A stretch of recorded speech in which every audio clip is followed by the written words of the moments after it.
September 15th, regular meeting of the board to order. We stand for the Pledge of Allegiance.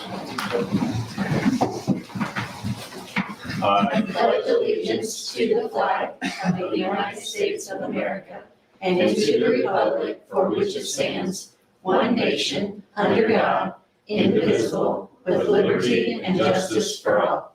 Amen.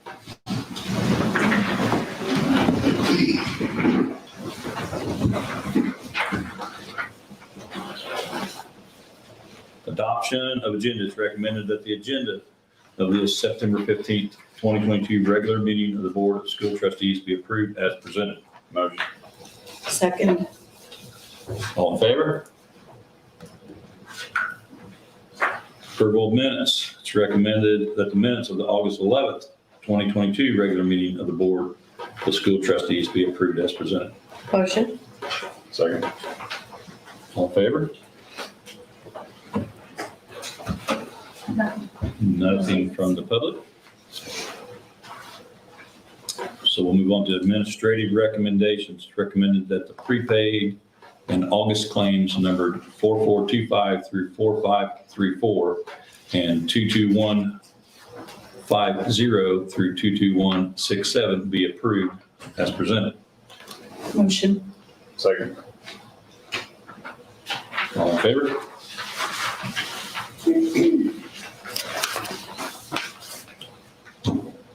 Moving on to personnel. It's recommended that the maternity leave request from Dottie Pettit for October 17th, 2022 through December 2nd, 2022 be approved as presented. I'm pretty sure that Josh and Phil would appreciate if you approved this and they're not delivering. Motion. Second. All in favor? It's recommended that the resignation of Madison DeRolf as an instructional aide at Southeast Fountain Elementary be approved as presented. Motion. Second. All in favor? It's recommended that the resignation of Officer Paul Davis as an SRO and a bus driver at Southeast Fountain Schools be approved as presented. Motion. Second. All in favor? It is recommended that Katie Kraut be hired as an instructional aide at Southeast Fountain Elementary. Katie is a Fountain Central graduate as well as a parent of a student at SEFSC. She was looking not only to work with children, but to be on a schedule that supported her being a mom. So we're excited about it. Motion. Second. All in favor? Next, we'll move to policies. It is recommended that the amendments to policy 301, student transfers, be approved as presented. Okay, we have a policy for students who transfer into our district, and we have policies for students who are in our district who move during the school year. And one of the things that is in our policy for students that move, they're allowed to stay, if they're a senior, they can stay and finish out their senior year. But any grade below that, they're required to leave according to policy at the end of the quarter that they are currently in. So the transfer students, however, when they come in from out of district, they're supposed to, part of the requirement is that they provide their own transportation. And sometimes that works out as it should.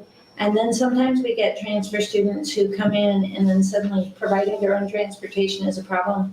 And we start seeing excessive absences and things like that. So I'm suggesting that we amend our policy a little to say, if it is determined that either the information was misrepresented on the enrollment application or that the transfer request will be denied, or if enrollment is granted but a child has accumulated 5 or more unexcused absences, it will be determined that transportation is a concern and the student must enroll in his or her home district at the end of the current grading period. So while we would very much like, we welcome students to our district, we also know that it's important that they be able to get to school. And if they can't get here, then we'd rather them be in their home district where they can get to school. Motion. Second. All in favor?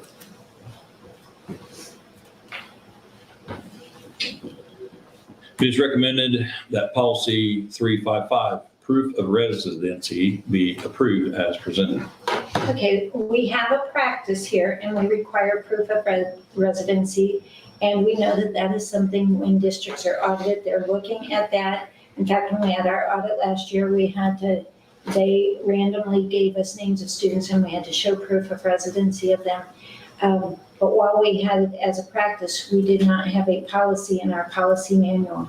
But the Indiana Department of Education specifies that each district adopt a policy. So the policy, as it's written, really mirrors what the state's requirements are. Motion. Second. All in favor? It is recommended that policy number 527, fundraisers, be approved as presented. Again, fundraisers are something that we have a procedure and have people so that we know that they're doing a fundraiser. But sometimes that doesn't always happen. And again, it's been a practice, not a policy, and I think we need to set a policy. So the policy that I've written is very short, and I'm going to read it. But it kind of mirrors, in some ways, our policy about getting donations from people. It says the Southeast Fountain School Corporation is very willing to allow clubs, teams, or other school-related entities to engage in fundraising efforts. However, the Board of School Trustees wishes to maintain a level of control over the number and nature of all fundraisers associated with the school district. Clubs, teams, or other school-related entities must complete a request for fundraiser form available in the school office. The form must be signed by the activity sponsor, the activities director, the school principal, and the superintendent before being presented to the Board of School Trustees for final approval, and no fundraising activity may begin prior to board approval. So this means they also have to get it in timely because you meet once a month, and so they can't be ready to start a fundraiser and they haven't got permission yet. We've also created a form that will be in the school offices if you approve it, and it just asks what the fundraiser is, the nature of it, and so forth, and asks for your approval, which, as I said, we've been doing as a procedure. Now we just want to make it an official requirement. Motion. Second. All in favor?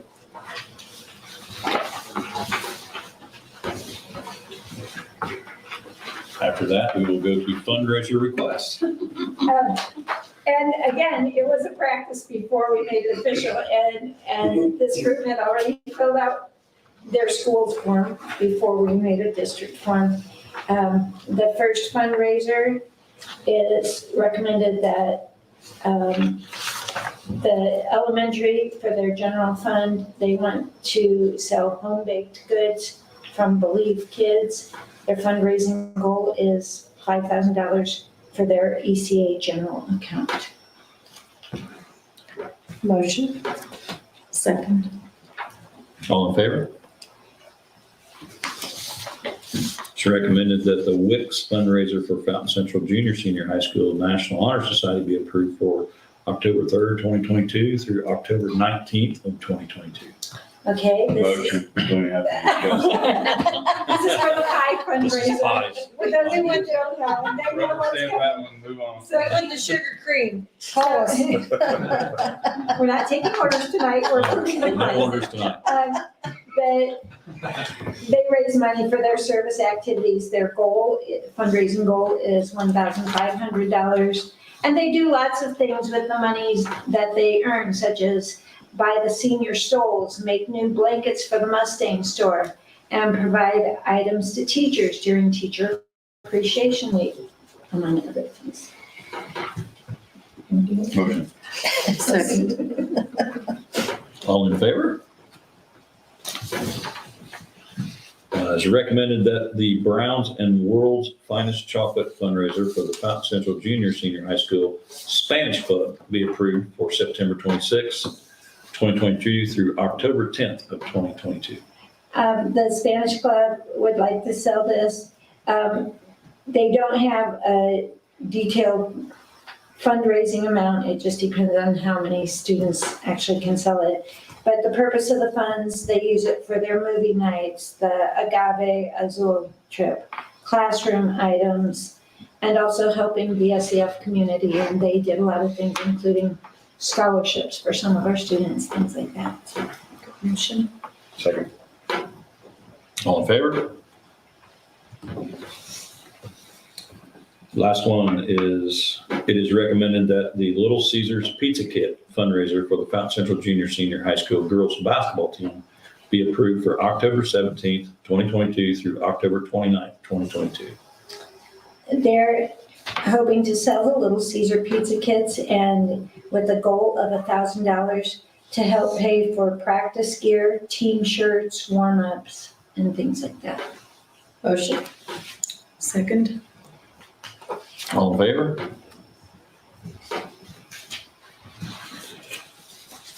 Quotes. It is recommended that the quote from Synergy in the amount of $9,637 be approved as presented. This will be for the purchase and installation of a sound system in the Fountain Central pool area.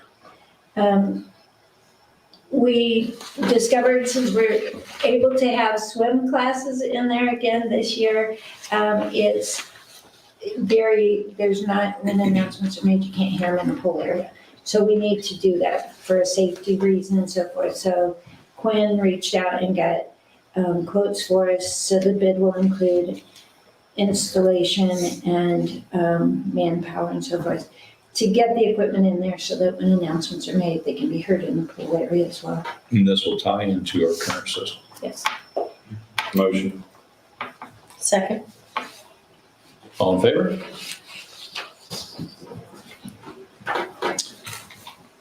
Other business. It is recommended that the construction of a pavilion at the Southeast Fountain tennis courts be approved as presented. This construction will be paid for by donors. I asked Seth Hoagland to be with us this evening because he's kind of spearheading that, I think. And we're greatly appreciative of our families and community members who really step up to do things for the district. So I wanted him to be here because I know that you have some questions before you approve it. And it's a little easier that he can answer those rather than me delaying the whole process by me gathering questions and going back and forth. So you may ask questions, and is there anything you want to tell them before they ask questions? Well, I have some information I'll give out. I made copies.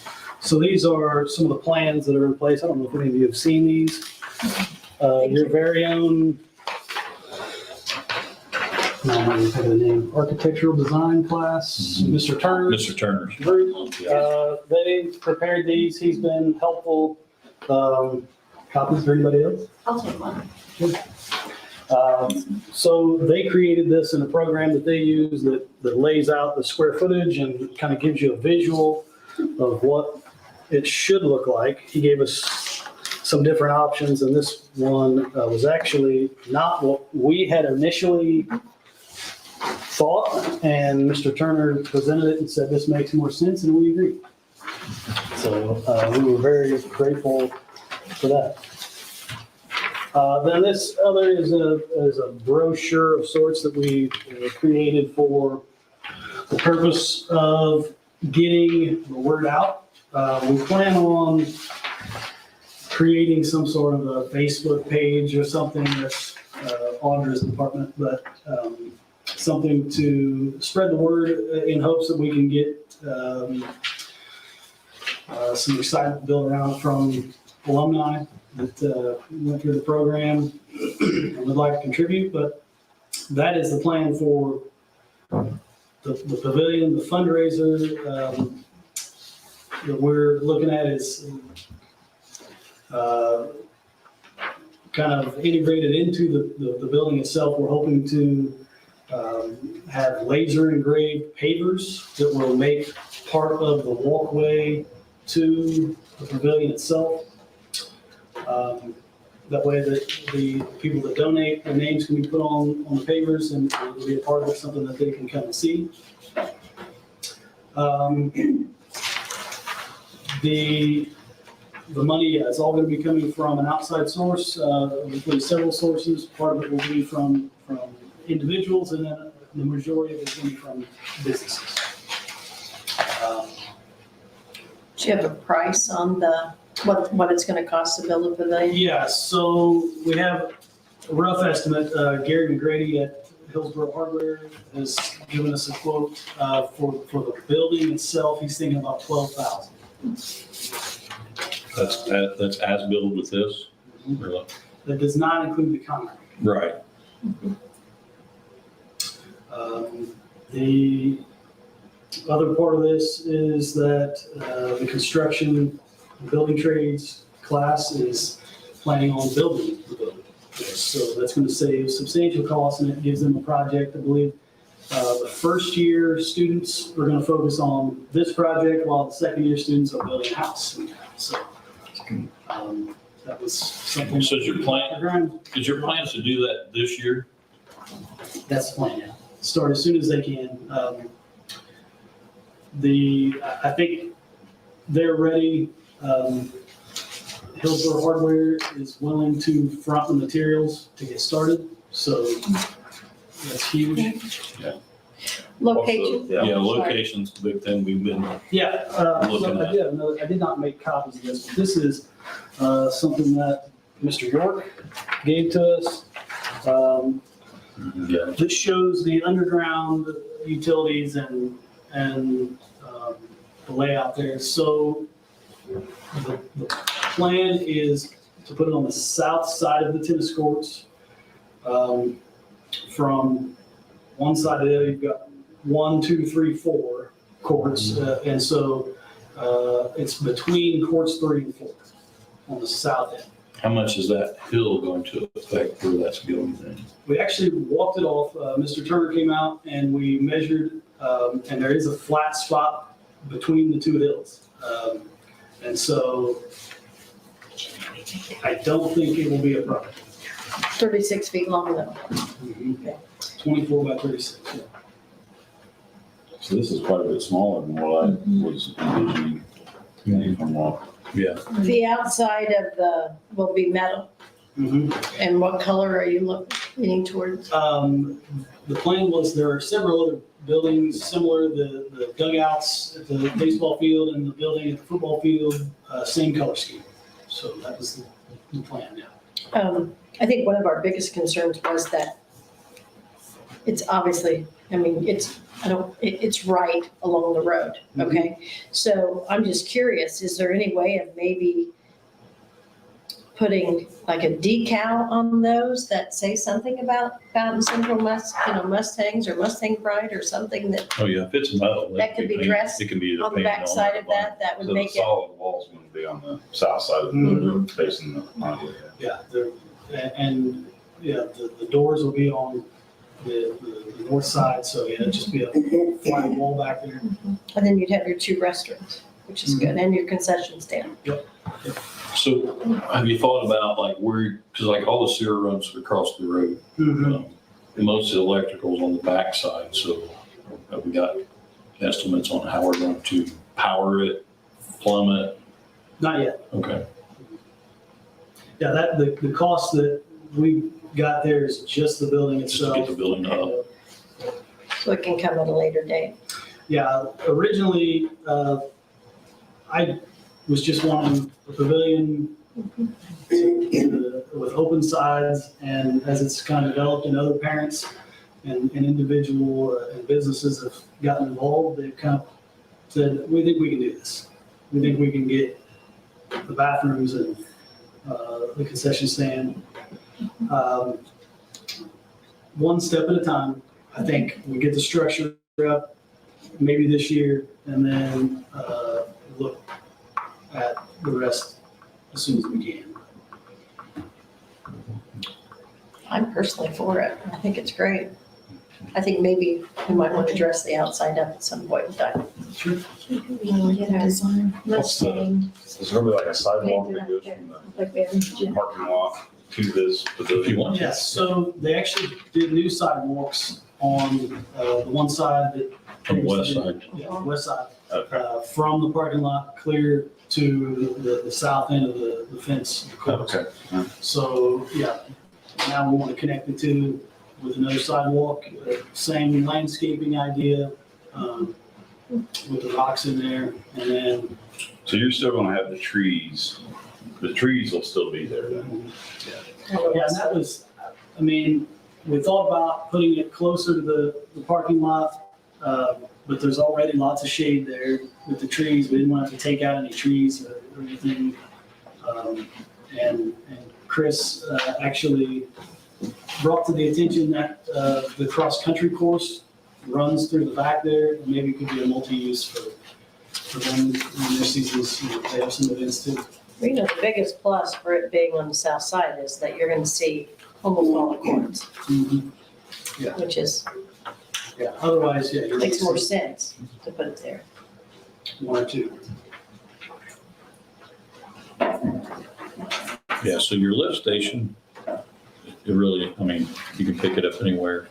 And I think, if I remember, Brian York showed me there's one back here also. And Okay. then you do have water on this side of the court, right? And our water fountain. There is a water fountain, On the east side of the court. yeah, it's right up there on the corner.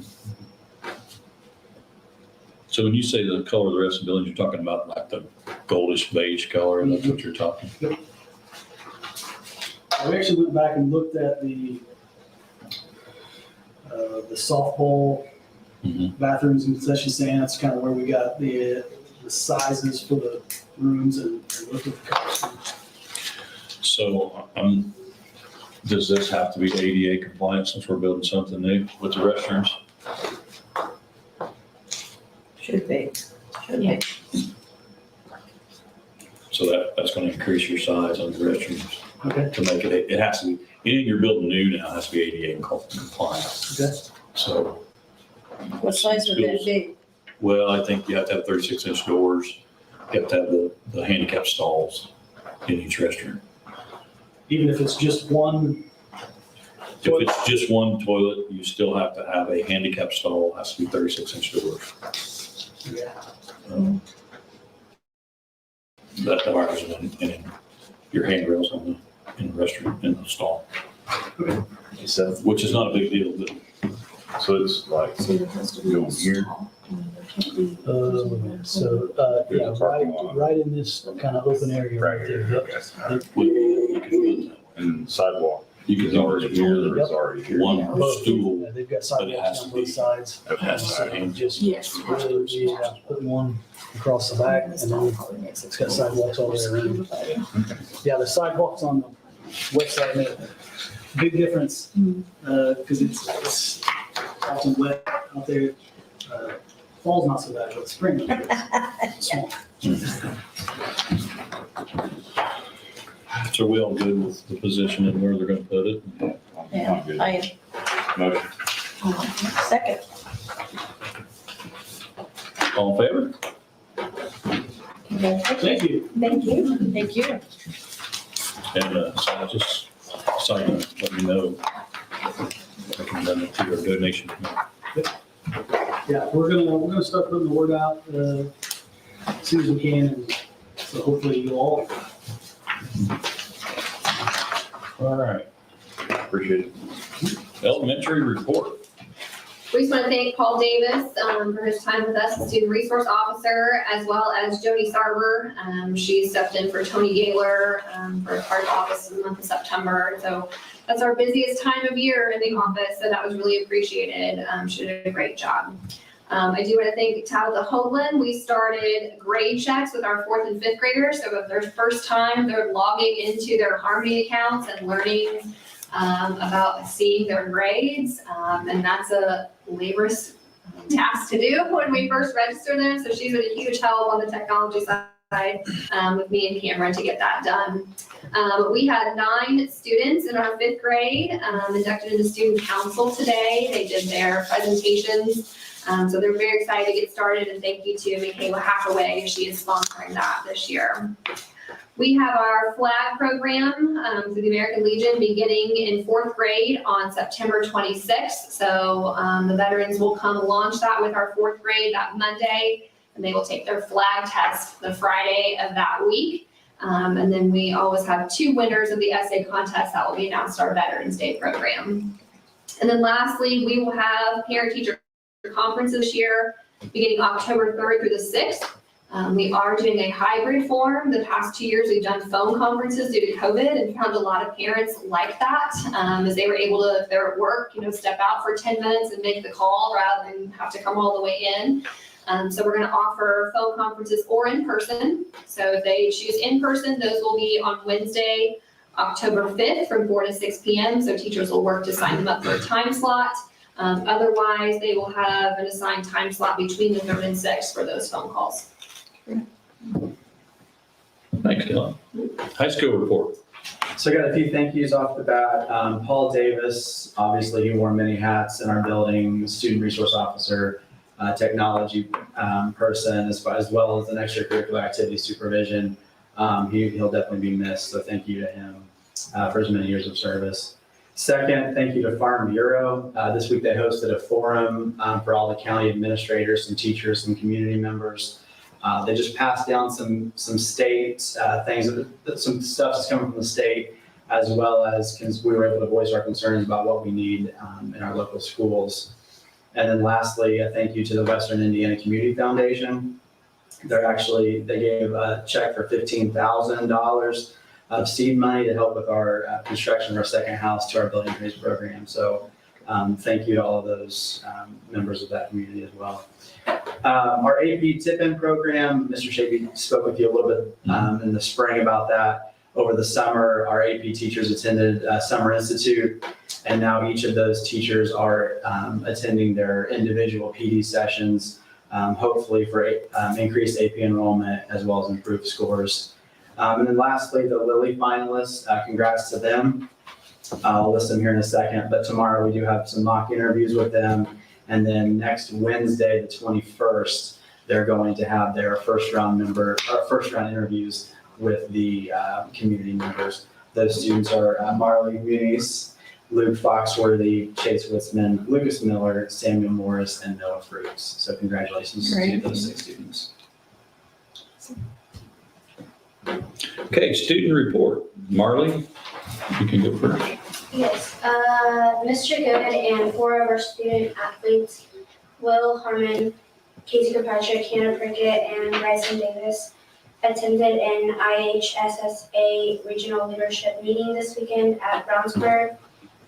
Students and athletic directors from the area learned about the IHSAA updates from 2022 to 2023 school year and were able to network with peers and colleagues throughout the session as well. And then accomplishments for our sports. For cross country, Hayden Clare got 1st place in the bi-county, and Braylee Hoagland got 2nd place in the bi-county. Autumn Payne got all bi-county and all WRC for girls golf, and then the boys tennis team record is 9-1. They're undefeated against conference opponents and won Seeger Invitational and the Fountain Central Invitational. And homecoming is this Friday, September 30th, with the dance to follow after the football game until 11. For dress-up days, we decided so Wednesdays stays class color and Fridays stays blue and gold and through pride. For Monday, it's going to be pajama day, and then on Tuesday, red carpet versus fashion disasters, so the complete opposite. And then on Thursday, Western versus fraternity. Thank you, Mark. Sammy? All right, we had several students earn honors from College Board's national recognition programs. which helps them stand out throughout the admission processes. Those students were Luke Foxworthy, Lady Leslie, Connor Robinson, and Haley Webb. We wanted to thank all of the students, staff, and community members who have signed up to help with the backpack program. It's a great opportunity for volunteer hours and to help the community. Additionally, September 22nd through the 27th, Mr. Miller is taking a group of students to Nebraska for the National Livestock Judging Contest. And we wanted to say good luck to all of the participants. Wow. He's driving a minibus too. We talked about that today. It's like, oh my goodness. That's impressive. Yeah. That's brave. National Lampoon's. Okay, next up is our spotlight. We have Greg Leidy with the presentation. Mr. Lady? Yeah. Thanks for making time for me tonight. I went to see Dr. Grimes the other day because I had a request. I want to donate a book to the high school library. Weird, what are you doing donating a book to the library? But if you know me, I'm a big proponent of Dave Sanders and what he did and what he stood for and that sort of thing. I found a book, it's called Chalkboard Heroes. And it gives the backstories of 12 teachers down through history. I think the earliest one I saw was 1813 or whatever. But they were all heroes, maybe not in an educational sense, but in some other way. And I asked Dr. Grimes, and she said, yes, if I present the idea to the board, I just want to donate this to the high school library.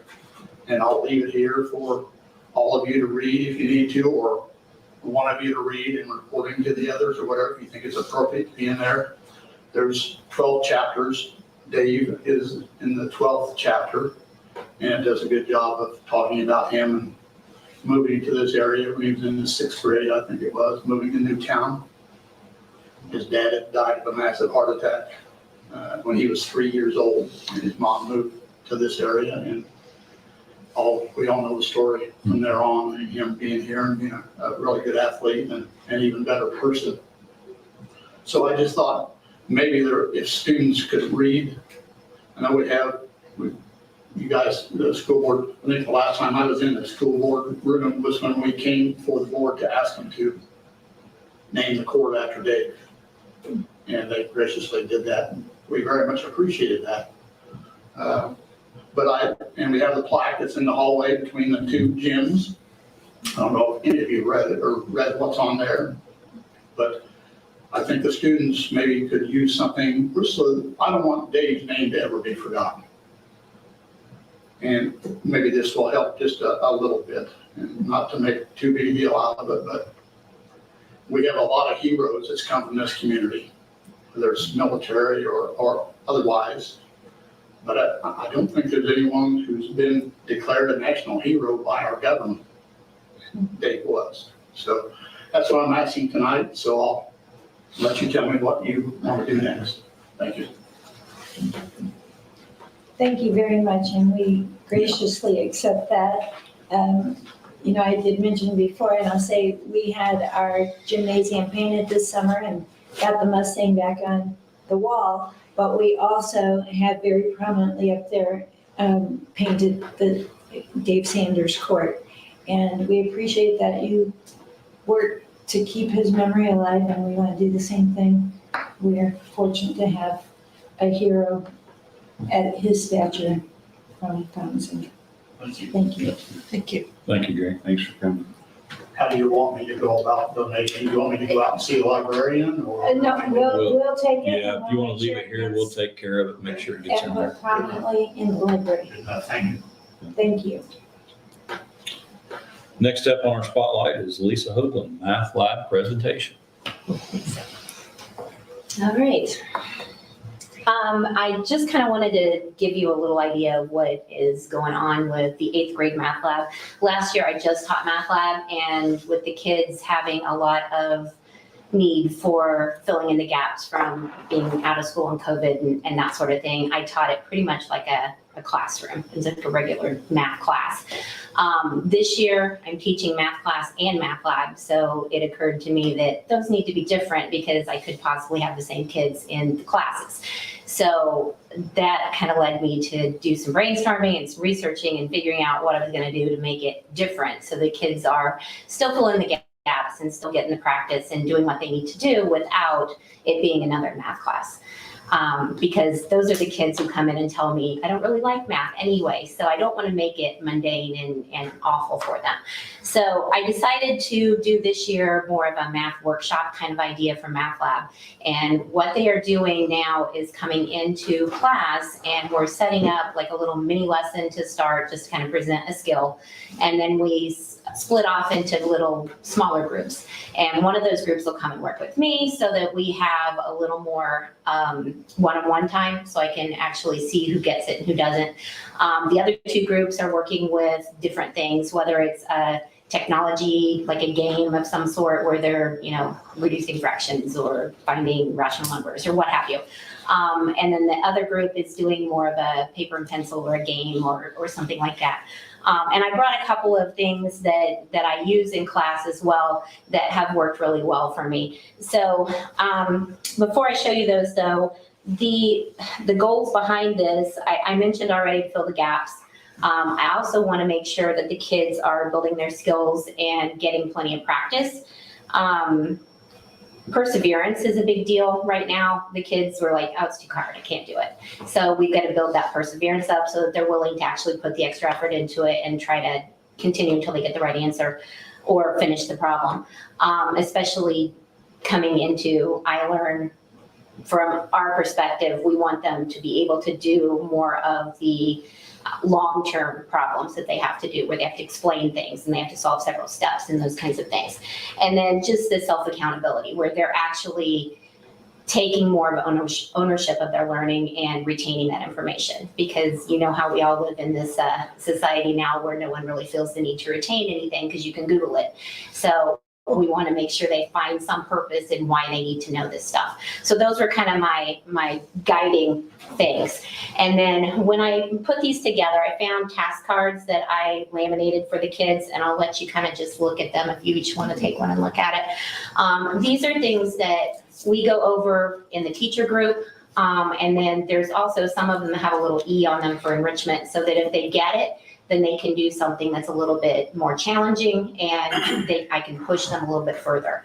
So I'm still being able to differentiate and remediate some of the kids, and some of the kids are being pushed a little harder to do a little bit more. So those are some of the things that I'm working with so far. As far as benefits for the kids, I mentioned one-on-one time with the kids. So if they have questions, a lot of them don't want to ask a question in front of the whole group because they don't want to be embarrassed or think, that their question is not important. So that gives me more one-on-one time with the kids. Also, it's a different feel, so that it's not just another boring math class, and the kids actually come in and they're like, well, what are we doing today? Are we doing anything fun? Are we playing a game? And I've actually seen the kids with the games. One of them that I have is where they have to check each other's work. So like one person gets the problem, they have to solve it. The other two in the group have to like check it and make sure that they have the right answer before they can move their spaces on the game board. And the neat thing about that is I actually watched a group of kids kind of have a little bit of an argument, not like confrontational, but just a little bit of a discussion about, I think it's wrong, and no, I think it's right, and why do you think it's wrong? And then they start getting into that more deeper thought where they're actually getting into why is it wrong and explaining it to each other. And I'm just standing back and watching and facilitating, and it's kind of cool to see the kids actually, get into that. So those are kind of the highlights of what I'm doing right now. The neat thing about it for me is that with teaching the math class as well, I can see that by front loading some of these skills when they go into math class, they're the ones in the class that can answer the questions, when I'm presenting a skill for the first time in math class, because they've already done it in Math Lab. So it kind of also puts those kids who are bubble kids, the ones that may not actually be doing real well on iLearn and what have you, in the spotlight where they can answer something and the other kids are looking at them like, well, how did you know that? And so it's kind of neat for them too, because they get to feel that success as well. So, and then we've also got new curriculum this year with math, and the ALEX program that we have that is embedded in this program actually allows me to do a little bit of spiral review also. So they're not just hitting a skill and then never seeing it again.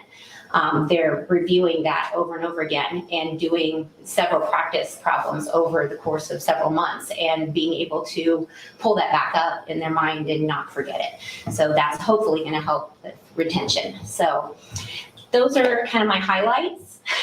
I like how you put, I mean, in one of his basketball games, LeBron James made 9 out of 11 baskets. I mean, you're already, I mean, it's not boring. That's good.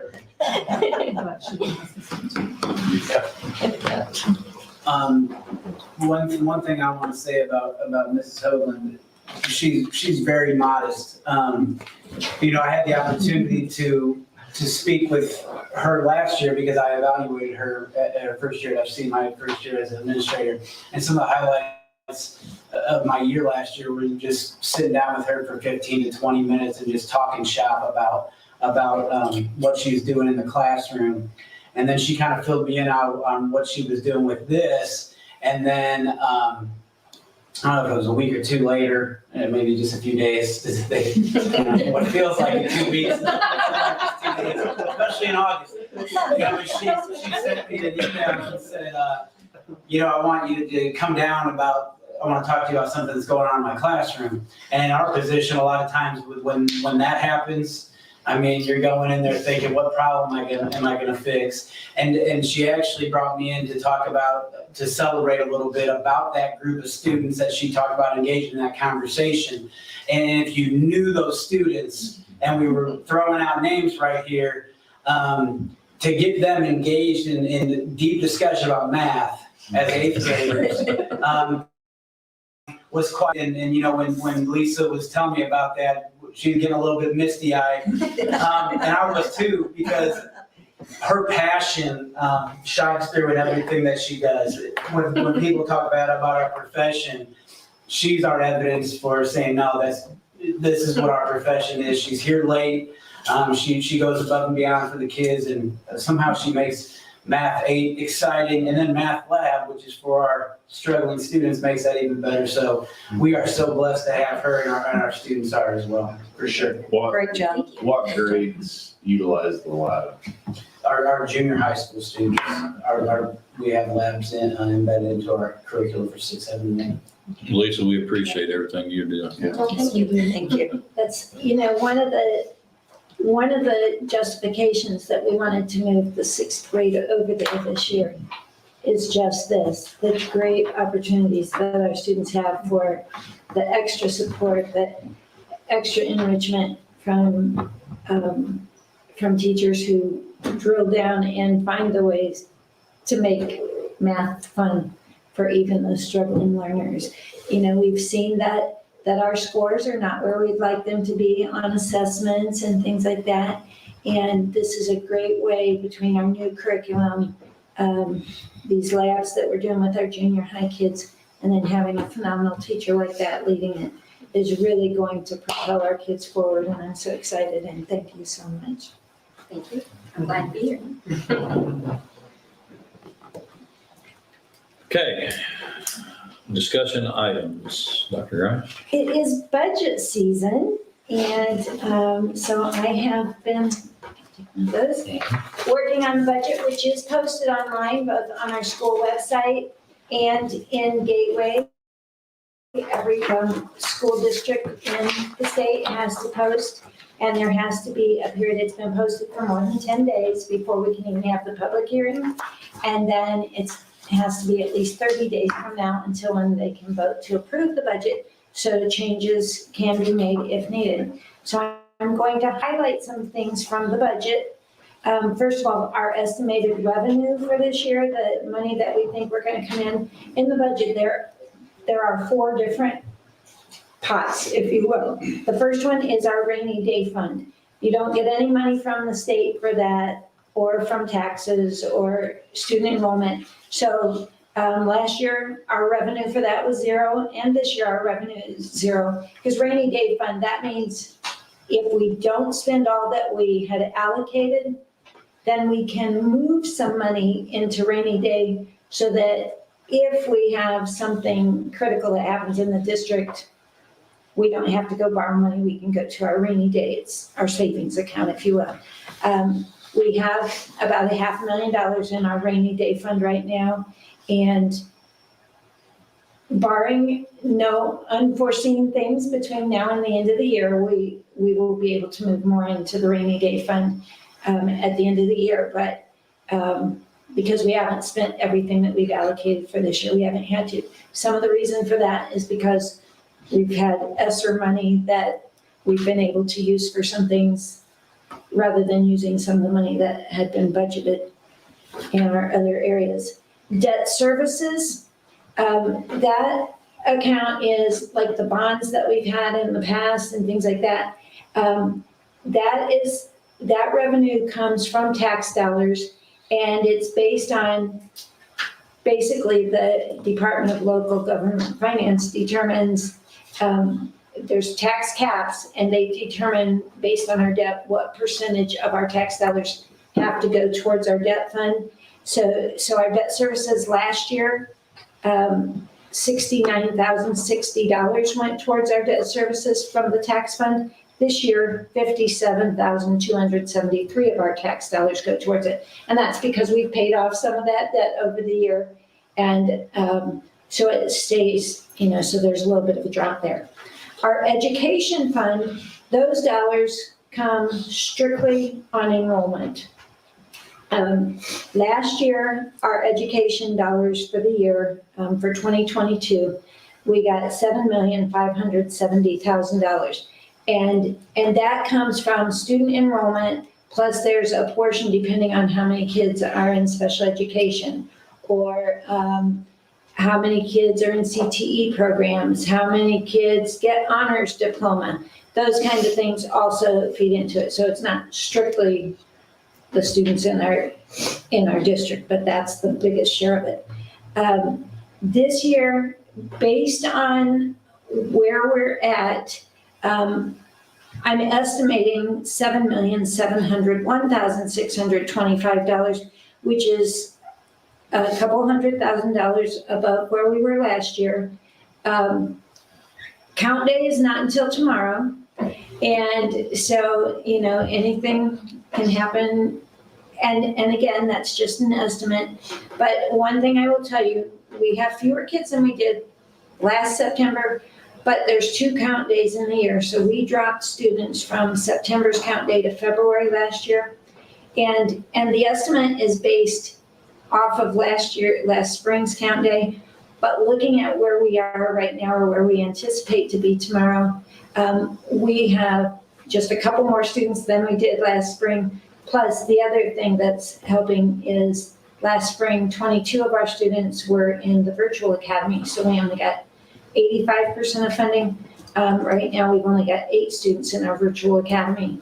So while we have about the same number of students, we have more students that we're going to get 100% funding for. So it's not a huge difference, but still we're expecting a little increase. Now the state also, because while it's a budget time, as of today is the first official day in Indiana that you can start contract negotiations. So the state sends out an estimate too, and they sent out an estimate that actually, I just got an update on that, and it's actually about $68,000 less than the estimate that I had come up with. But I will say, again, their estimate is also based off of last spring, and they're estimating that we have the same number of virtual students that we did last year. So we will not know for sure. Like I said, count day is tomorrow. October 15th is when the Department of Education certifies the education fund, and then I'll know at the next board meeting what we really expect at that point. And then our final fund is the operations fund. So the education fund is what we use to pay for all of our certified staff, except for the superintendent. So principals, teachers get paid out of that. The operations fund is what we have to use to pay for all of our non-certified staffs and staff members, the superintendent, and then all of our equipment and all of those kinds of things. That comes from tax dollars. And again, there's a tax cap, so, we can't just take all kinds of, raise people's taxes to get all the money that we want. last year, our taxable income for operations was $1,331,730. This year, it's anticipated $1,358,649. So really, it's only about 25,000 more than we did last year. And so we're not anticipating big revenue. And it's because we don't try to do whatever we can to raise people's taxes. The thing that if anyone goes to the state's website, there is the notice to taxpayer is available on there. I did print a copy for each of you because I just talked about our estimated revenues. So this talks about then our budget estimates, what we expect to have and where that's coming from. So our rainy day fund, we estimate we have 500,000 in that. Now that doesn't include anything that we might get to add at the end of this year. Our debt service, we estimate that we still have a little over $1 million in debt. It doesn't all get paid off in 1 year, but these are the bonds. We're at $1,016,748. Our education fund, right now we're estimating $6,795,100, but we haven't done contract negotiations yet, and the education fund is what pays our teachers. So that will change once we know what our new costs will be. And then operations funds, $3,736,887. Now, you might be thinking, she just said we only have $1,358,000. This $3 million includes carryover for this year for things that are already encumbered, but they haven't come in yet. So, we order things and they're delayed. So some of that money is 2022 money that's still waiting for something to come in to pay for it. Would be the best way to describe it. So that's, I'm asking the board to consider this. Next month is when you'll vote to approve the budget. It is a time for public comment throughout the month, so you may, since it's posted, your constituents will be perhaps reaching out to you and expressing their views. And then also at this time, we look at our capital projects. So you'll be asked to approve that next year. Some of the projects on there, I'm asking that we continue the LED lighting in Fountain Central's classrooms. We've gotten LED lighting in our hallways. We've gotten them in elementary classrooms, but we still need to be working on that at the high school. Carpet in classrooms is ongoing. We've replaced some, and so we want to continue that. The elementary overhangs, some of those have been taken care of, but there's still a need to keep working on that. And the parking lot paving, this summer we did not do the parking lot paving because we opted to do something different with that, but we will definitely need to do some parking lot next year since we took the summer off. And we do not do the whole parking lot at once. We do different sections each year, so it reduces the cost. Some new projects that are on our capital project fund. We were able to get some landscaping done this year with some of the funds that we had saved, and it kind of really made it look much better around our buildings. And certainly, we want to look like the great schools that we are. So I'm proposing that we include a fall and spring landscaping so that twice a year that company, this is in addition to what our team does, but that company would come out and trim things back and plant things, do whatever needs to be done to keep our campus looking beautiful. And then the other new project, through discussions with the board and others, getting some stadium lighting in our baseball and softball fields and getting that taken care of. So those are the capital project funds that I will be asking you to approve next month. And finally, bus replacement. I followed our ongoing bus replacement plan, which generally we replace 2 of our bigger buses each year. And the years that we're doing our mini buses, we do 3 of them because the cost is different.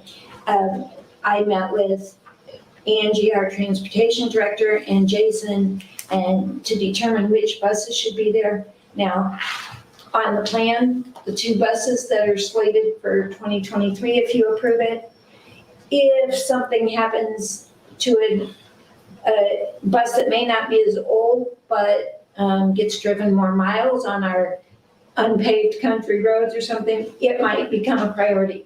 And certainly, I defer to Jason at that point when we're ready to order buses. So while you'll see on the bus replacement, there's bus numbers on there, please keep in mind that that could change depending on the needs of our transportation at the time we order the buses. You've had a chance to look over the budget a little bit since it was published 10 days ago. I did share it with the board so that they'd have a chance to look over in case you have any questions. It's a good read.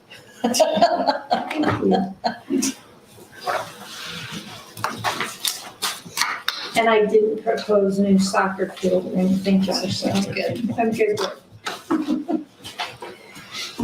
All right, Okay, next is the statements from the superintendent. first of all, I want to give some position updates. They're not new hires, so they weren't on personnel. But Noe Gonzalez, who works at our junior senior high as an aide, is also now, he got his license to be a substitute bus driver. And the day that he passed his test, our transportation director said, it just means someone's gonna quit because every time I get a new sub, someone quits. And that afternoon, I got notice that Paul Davis was sleeping. So Noe is now, in addition to being an aide there, is also driving one of our buses for us. And then the other change is Sheena Blankenship, who has worked as an aide in Kelly's building for a number of years, is now going to be our new administrative assistant to take on that role that we've talked about, the state's new requirement that we have someone that oversees Aramark since we contract with them. And also she'll be taking over some of the website responsibilities, taking some of that off of Quinn's plate, managing our social media accounts. She's also floating to different areas to help us. She's been working at the elementary in the office, doing some things while we have someone out. Sometimes she's even in classrooms or pretty much wherever we need her. She floats to those positions, so we're really appreciative of that. I also want to know, we've said a few times in our appreciation for Paul Davis, who's wore a lot of hats here. He is still going to do some IT things for us in the evening, so we're grateful for that. But I just want you to know, and I want the community to know, that we are working diligently to replace Paul, working with our local law enforcement agencies and some other options.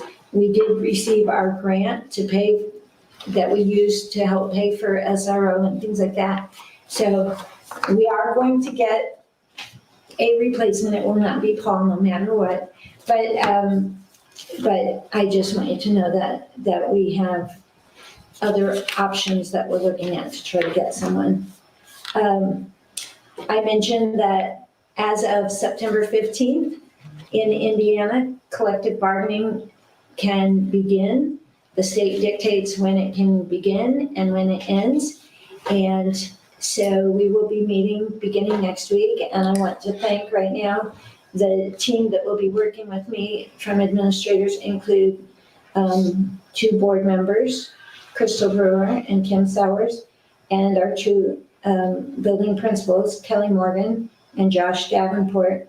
So we were able to have a pre-meeting with our committee, and I'm really looking forward to getting to the table with our teachers team and find out what we can do to show our appreciation for the good staff that we have. So, with that being said, when the way the process works, we come to an agreement and they take it to the teachers and get it approved on their end, then you have to ratify it.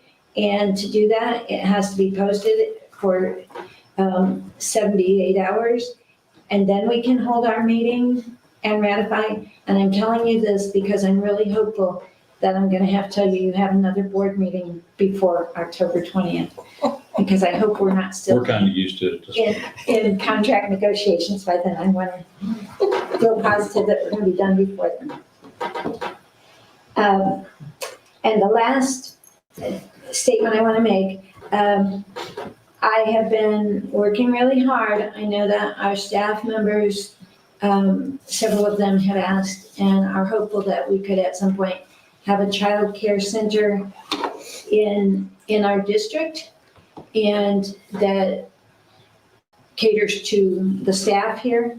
I did apply for a grant for that and unfortunately did not get that grant, but I haven't given up on other options. So now I'm talking with some community partners about working together and having childcare in our district starting next school year. So it's not a done deal, but I'm certainly trying other avenues. So I want our staff to know that as well too, that I do recognize that need and trying to make it happen.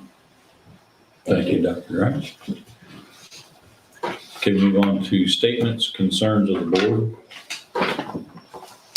I want to thank everybody for the community involvement, from Greg to Seth to, even having you young ladies here. I mean, I think it's great that, our goal this year was to promote Mustang pride, and you look around and you see it, and it's wonderful. I want to give a shout out to Paul Davis also. Over the years, he's done, like Dr. Grimes and you all said, he's done many different things for this school district. Hate to lose him, but, I understand the reasoning behind it. I'm glad that he's kind of hanging around, going to help us out a little bit still after the fact. Also want to thank the administrators and staff for a great start to a school year. I know you guys work extra hours, work diligently. Mr. Stevie talked about passion with our teachers. I see the passion with our administrators too. We really 100% appreciate that. It makes our school what we want it to be, which is we want it to be the school of choice. So when parents look to move into this area, they bring their kids here because of what we are and what we do. Thank you, Greg, for doing the thing with the Dave Sanders thing. I mean, as you said, not every school gets a national hero, so we want to keep that alive. And like Dr. Graham said, just let everybody know that all of us are safety first about this school. And that's our other thing is, I know for me, it's been driving me crazy, and I'm just worried that we don't get things done in a quick enough manner. God forbid anything happens, but we want to be prepared for it. So we are working very hard at that. And thank Dr. Grimes for everything she does to make this the great district that it's becoming, back to Mustang pride and school of choice. And we want to be the top. We're not going to settle until we do. So I want to thank everybody for the efforts. Anybody else? Okay, we've got document signing, so we will adjourn at 7:33. Motion. Second.